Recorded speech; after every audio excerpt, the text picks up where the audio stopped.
pearly white. Si je vous dis l'aïeul, ça vous dit quelque chose, même si vous n'êtes pas un garçon. Les garçons aiment bien les couteaux.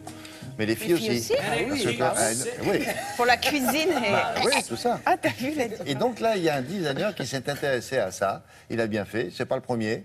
Ils ont la bonne idée d'avoir cherché des gens de talent. Comment s'appelle ce designer? Alors, ce designer, il s'appelle Christian Gion. Alors, il a double... Bon, il fait pas que des couteaux, évidemment. C'est quand même l'un des plus grands designers français dans la génération French Touch, dont je vous parle... Enfin, touche française.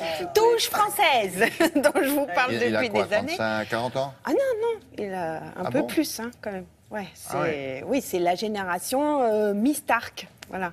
Après peu Stark. après Stark, D'accord. voilà. La génération mi-Stark. Donc, Christian, il intervient dans plein de domaines. Il fait des chaises, il fait du mobilier, évidemment, il fait des intérieurs. Et puis, depuis quelques années, il est directeur artistique de cette grande maison et manufacture française, enfin, de la partie d'une des marques. Et puis, là, showroom dans le 8e arrondissement, un peu vieillissant. Le patron de l'Aïeul lui demande, des Forges de l'Aïeul lui demande de refaire ce showroom. Il dit, bah ouais, ok, je le refais, mais je mets du rouge au mur, on fait des abeilles XXL, puisqu'il y a les petites abeilles sur les couteaux. Enfin bon, voilà, il va vraiment chercher dans l'ADN de la marque. Moi, c'est ce que j'aime chez ce garçon, c'est qu'en fait, c'est pas simple, c'est rugueux. C'est comme lui, on dirait un rugbyman. Il bouscule les codes à chaque fois, et quel que soit son client. Par exemple, il travaille aussi pour Dacryl, qui est un nouveau matériau, un peu comme le coriandre, vous savez, c'est résine. Et ben, il fait ça, il a fait le restaurant de Gagnères en coriandre, puis après il a travaillé du mobilier en Dacryl. Enfin, il va aussi chercher un petit peu plus loin, il fait travailler la matière, il pousse, il est dans la recherche. Il a été d'ailleurs le patron d'un grand design lab au Salon du Meuble, donc où il faisait travailler d'autres designers. J'aime bien, moi. Bon. Oui. On peut regarder.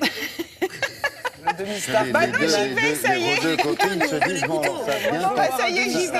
Allez, regardez le demi-star. Elles sont là, disent, ça vient comme reportage. Attendez, laissez-la finir. Oh là là. Allez, allons-y maintenant. Regardez. L'idée du showroom parisien des Forges de l'Aïeul, c'était d'abord de refaire une boutique qui était un peu vieillissante.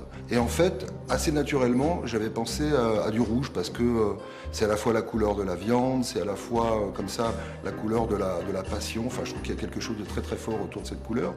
J'ai travaillé avec un coloriste qui s'appelle Jean-Gabriel Causse et qui m'a proposé d'emblée lui aussi d'utiliser cette même couleur. Donc à partir du moment où on était tous les deux d'accord, on a fait cette proposition au directeur de la maison, qui s'appelle Thierry Moïsset. On a gardé évidemment des codes de la coutellerie, ça veut dire qu'il y a de la lose au sol, on retrouve des couteaux avec de la corne bien sûr, des couteaux un peu plus contemporains. On a des couteaux en dacryl, ça varie autour, je dirais, de différents matériaux.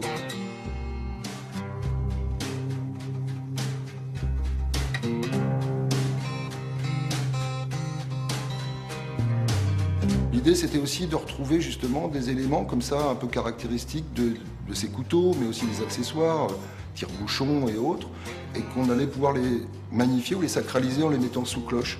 Donc c'est des cloches un peu à l'ancienne, et on retrouve effectivement une ambiance comme ça, un petit peu cabinet de curiosité.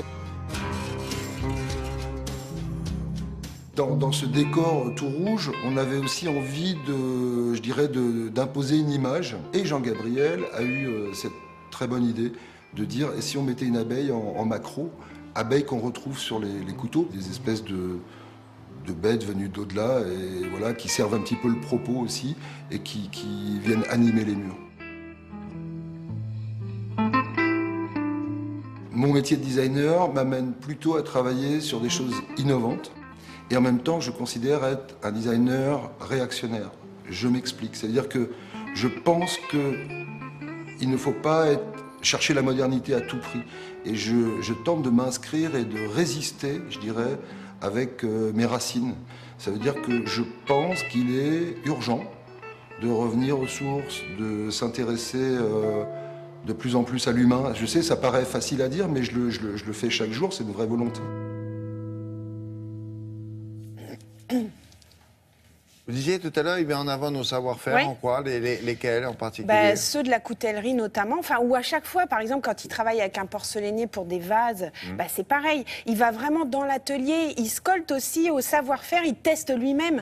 Là, avec cette coutellerie, il connaît tous les processus de fabrication. Et après, du coup, lui-même, il peut dessiner des couteaux qui sont en lien et avec l'usage et avec le savoir-faire. Et puis, il peut diriger une équipe de designers en les mettant un peu sur la piste, en parlant avec le patron de la manufacture, en gérant aussi le travail avec l'artisan, et puis lui-même avec ce travail de designer.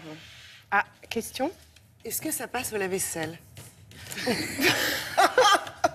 Attendez, on nous parle de couteau. Ils sont sublimes. Est-ce que ça passe au lave-vaisselle? C'est une œuvre d'art. La réponse, ça dépend du manche.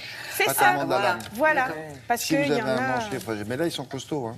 Ah, ils sont très costauds, oui, oui. Non, mais Et la prochaine fois, appelez-moi. pardon. Je Me nettoie, demandez même. ni les prix, ni le lave-vaisselle, parce que ça, je sais pas trop.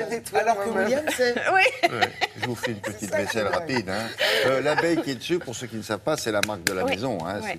Voilà, merci beaucoup. Dans la série, et ça va vous intéresser, les trois, là. Ils sont jeunes, ils sont beaux, ils sont drôles. Ils sont riches? Non, Ah, pas bah, encore, mais ça vient. Vous voyez? Je savais que ça vous intéresserait, vous.